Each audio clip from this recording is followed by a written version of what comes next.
میں بچوں سے گزارش کر رہا ہوں کہ آپ لوگ تھوڑا خاموش ہو کر کے بیٹھے ہیں،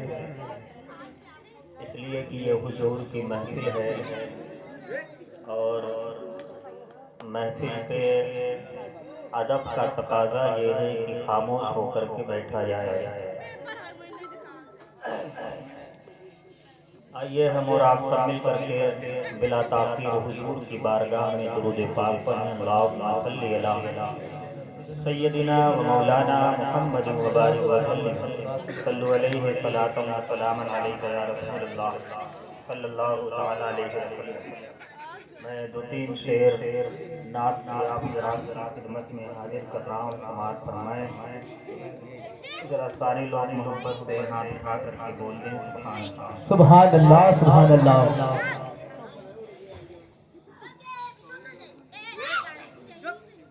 جو یادیں مصطفیٰ سے دل کو بہلایا نہیں کرتے۔ واہ واہ سبحان اللہ سبحان اللہ۔ ذرا سارے لوگ شریک ہو جائیں اور محبت سے بولے سبحان اللہ۔ جو یادیں مصطفیٰ سے دل کو بہلایا نہیں کرتے، حقیقت میں وہ لطف زندگی پایا نہیں کرتے، حقیقت میں وہ لطف زندگی پایا نہیں کرتے۔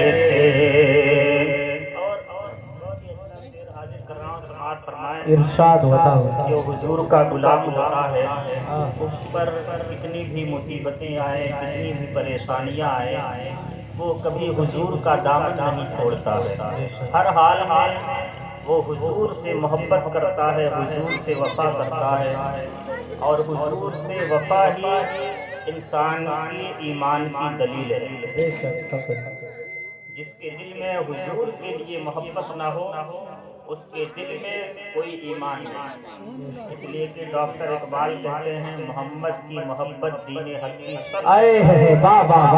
میں ہو اگر خامی تو سب کچھ نامکمل۔ بے شک سبحان اللہ سبحان اللہ۔ پھر حاضر کر رہا ہوں، سماعت فرمائیں۔ زباں پر رنج جو علم لایا نہیں کرتے، زباں پر رنج جو علم لایا نہیں کرتے، زباں پر جو علم لایا نہیں کرتے، نبی کے نام لیوا غم سے گھبرایا سبحان اللہ سبحان اللہ۔ کیا بات سبحان اللہ۔ گھبرایا نہیں کرتے، نہیں کرتے۔ اور حضور کی بارگاہ وہ بارگاہ ہے کہ جہاں بن مانگے ملا کرتا ہے۔ بے شک بہت سے لوگ حضور کی بارگاہ میں دامن پھیلاتے ہیں، ان کا دامن تنگ ہوتا ہے۔ دامن نہیں پھیلا کے نہیں مانگنا چاہیے، بلکہ حضور کی عطا کے مطابق مانگنا چاہیے، حضور کی عطا کے مطابق سوال کرنا چاہیے۔ ایک شعر حاضر کر رہا ہوں، سماعت۔ ارشاد ہوتا ہے۔ یہ دربار محمد ہے یہاں ملتا ہے بن مانگے، سبحان اللہ۔ دربار محمد ہے یہاں ملتا ہے بن مانگے، یہ دربار محمد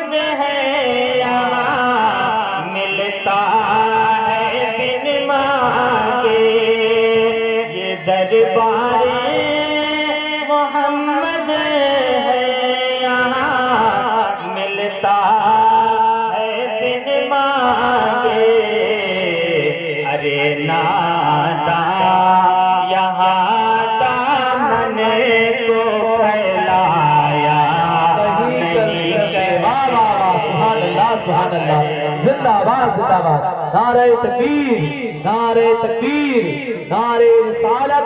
علماء اہل سنت نعرہ تکبیر نعرہ رسالت یہاں دامن کو پھیلایا نہیں کرتے بابا سبحان اللہ یہ دربار محمد ہے یہاں اپنوں کا کیا کہنا واہ واہ واہ زندہ باد زندہ باد محمد ہے یہاں اپنوں کا کیا کہنا یہاں سے ہاتھ خالی گئے بھی جایا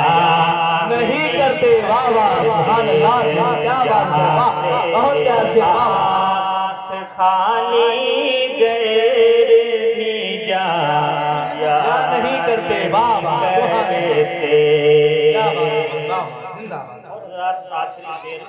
سبحان ارشاد ہوتا اور محبت سے بولتے ہیں سبحان اللہ سبحان اللہ ارے او نام سمجھ قربان ہو جا ان کی چوکھٹ واہ واہ واہ سبحان اللہ ارے او نام سمجھ قربان ہو جا ان کی چوکھٹ پر ارے او نام سمجھ قربان ہو جا ان کی چوکھٹ پر یہ لمحے زندگی میں بار بار آیا نہیں کرتے زندگی میں بار بار آیا نہیں کرتے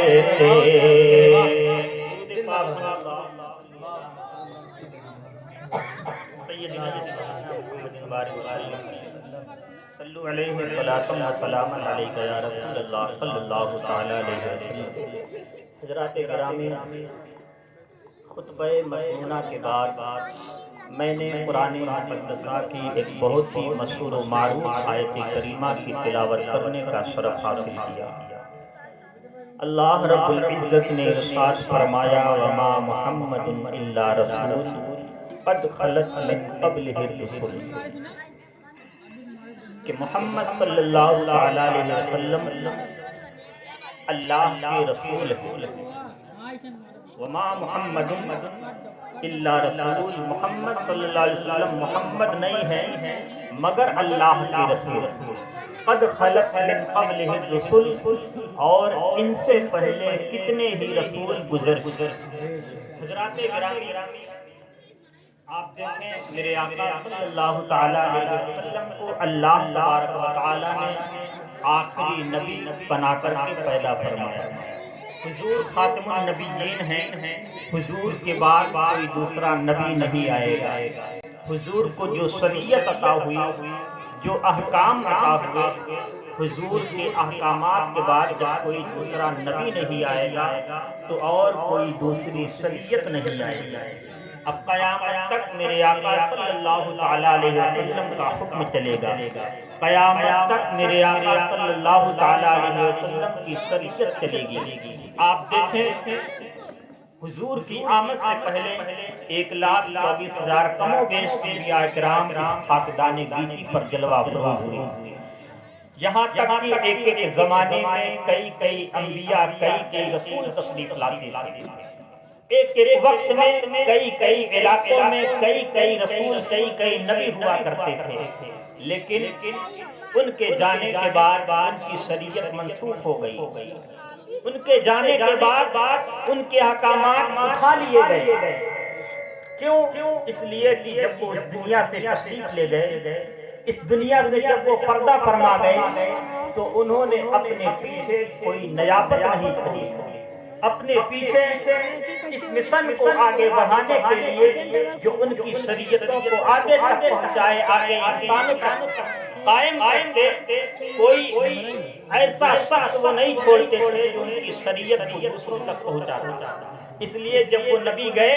تو لوگ ان کی شریعت کو بھلاتے گئے، ان کے دین کو بھلاتے گئے، ان کے حکامات کو بھلاتے گئے، لیکن میرے آقا صلی اللہ تعالی علیہ وسلم کو اللہ نے آخری پیغمبر، آخری نبی، آخری رسول بنا کر کے پیدا فرمایا۔ اور حضور جب اس دنیا سے تشریف لے گئے، جب اس دنیا سے تشریف لے جانے لگے تو اپنے پیچھے صحابہ کرام کی ایسی ٹیم تیار کی۔ حضور اپنے علم کی وراثت صحابہ کرام کے درمیان ایسی تقسیم فرمائی کہ حضور صلی اللہ تعالی علیہ وسلم کو اس دنیا سے جانے کے بعد کبھی بھی حضور کو افسوس نہیں ہوا کہ میرے مشن کو کون آگے بڑھائے گا۔ جس کام کو میں انجام دیتا تھا، اللہ اس کے دین کو لوگوں تک پہنچاتا تھا، حضور جب اس دنیا سے تشریف لے گئے تو حضور کے صحابہ کرام اس کام کو انجام دینے لگے۔ حضور کی نیابت حضرت ابو بکر صدیق رضی اللہ تعالی عنہ نیابت فرمائی اور کما حقہ حضور کے دین کی خدمت انجام دی، حضور کے دین کو لوگوں تک پہنچایا۔ آپ دیکھیں یہ جمادی الثانی کا مہینہ چل رہا ہے، آج لوگ سرکار غوث پاک کی محفلیں کرتے ہیں، سرکار غوث پاک کو یاد کرتے ہیں، حضرت امام حسین کے نام کی محفلیں کرتے ہیں، امام حسین کو یاد کرتے ہیں، مولا علی شیر خدا کو یاد کرتے ہیں، دیگر اور بزرگان دین کو یاد کرتے ہیں، خواجہ غریب نواز کو یاد کرتے ہیں، لیکن میرے آقا صلی اللہ تعالی علیہ وسلم فرماتے ہیں کہ انبیاء کرام کے بعد سب سے بڑا مرتبہ انسانوں میں اگر کسی شخص کا ہے وہ حضرت ابو بکر صدیق کا مرتبہ ہے۔ آج لوگوں نے حضرت ابو بکر صدیق رضی اللہ تعالیٰ عنہ کو بھلا دیا ہے، ان کے وصال کی تاریخ کو لوگوں نے بھلا دیا ہے۔ آخر کیا وجہ ہے؟ اس لیے لوگوں کے اندر یہ باور کرایا گیا ہے، لوگوں کو یہ بتایا گیا ہے کہ حضور سے قرابت دار صرف یہ ہیں، صرف اہل بیت اطہار ہیں، صرف پنجتن پاک ہیں، یا مولائے کائنات ہیں، یا شیر خدا ہیں، حضرت فاطمہ الزہرا ہیں، امام حسن امام حسین ہیں، یقیناً یہ سب حضور کے قرابت دار ہیں، حضور کے رشتہ دار ہیں، لیکن سب سے زیادہ قریبی میرے آقا صلی اللہ تعالیٰ علیہ وسلم کے اگر کوئی شخص ہے وہ حضرت ابو بکر صدیق رضی اللہ تعالیٰ عنہ ہے۔ صلی اللہ علیہ وسلم کے بعد کائنات کی اس خاکدان گیتی پر اگر تمام انسانوں میں سب سے زیادہ اور سب سے بڑا مرتبہ اگر کسی شخص کا ہے تو سب سے افضل مرتبہ حضرت ابو بکر صدیق کا ہے۔ حضرت ابو بکر صدیق رضی اللہ تعالی عنہ کا وصال 22 جمادی الثانی کو ہوا۔ آج لوگ حضرت ابو بکر صدیق کے وصال کی تاریخ کو بھلا دیے ہیں، لیکن میں حضرت ابو بکر صدیق کے عنوان کے تحت تھوڑی گفتگو کروں گا۔ حضرت ابو بکر صدیق رضی اللہ تعالیٰ عنہ کون ہیں؟ حضرت ابو بکر صدیق وہ ہیں جو افضل البشر بعد الانبیاء کی تحقیق ہیں۔ حضرت ابو بکر صدیق وہ ہیں